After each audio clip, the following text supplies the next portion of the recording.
இந்த இயற்கையின் அழகை வியந்து பாருங்கள்.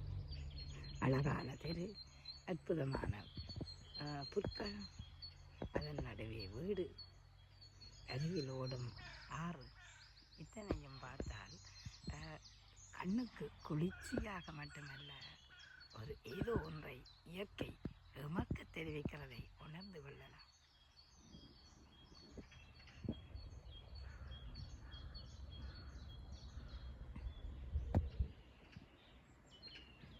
பச்சை புற்கள் படர்ந்திருக்கும் அழகை பாருங்கள். இச்சையாய் எமக்கும் ஒரு கவிதை பாட வேண்டும் போல் உள்ளது.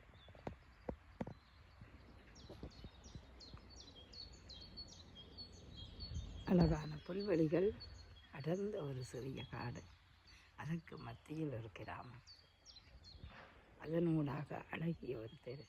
இத்தனையும் பார்க்க உங்கள் மனதில் என்ன தோன்றுகிறது? சிந்தித்து பாருங்கள். சிறப்பும் இதற்குள் அடங்கியுள்ளது.